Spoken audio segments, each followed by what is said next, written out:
کاش میں حضور صلی اللہ علیہ ڈرائیور تھا، ڈرائیور گاڑی چلاتا، تو اس نے کہا کہ کاش میں اگر حضور صلی اللہ علیہ وسلم کے زمانے میں ہوتا، آپ کو کندھوں پہ بٹھاتا، یہ کرتا وہ کرتا۔ وہ لوگوں نے کہا ایسی باتیں نہ کیا کرو، ہم کہاں صحابہ کا۔ ایک رات کو اس نے خواب دیکھا، خواب میں اس نے کیا دیکھا کہ گاڑی چلا رہا ہے، اس گاڑی میں جناب نبی کریم صلی اللہ علیہ وسلم ہے، وہ بڑے بڑے صحابہ ساتھ بیٹھے، وہ کئی چڑھائی پہ چڑھنے لگا۔ جب چڑھائی پہ چڑھتے ہوئے بالکل اخیر پہ پہنچ گیا، گاڑی کا جو ہے وہ بریک فیل ہو گیا یا وہ گاڑی بند ہو گئی۔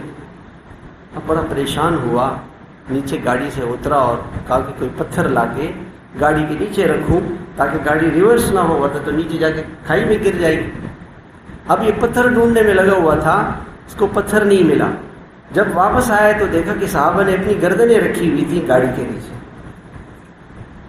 پھر اس نے توبہ کی تو دیکھو کہاں صحابہ کہاں ہم۔ صحابہ نے اپنی گردنیں ٹائروں کے نیچے رکھی تھی کہ ٹائر ہماری گردنوں پہ گزر جائیں مگر اللہ کے رسول کو کچھ نہ ہو۔ ہم کہاں صحابہ کہاں، وہ بڑے لوگ تھے، بڑے اپنا سب کچھ اللہ کے نبی پر لٹا کے چلے گئے۔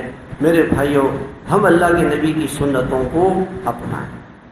آپ سے محبت یہی ہے کہ آپ کی ایک ایک ادا کو سیکھیں، سنتوں کو سیکھیں اور اس پہ چلنے کی کوشش کریں، اپنی زندگی میں لانے کی کوشش کریں۔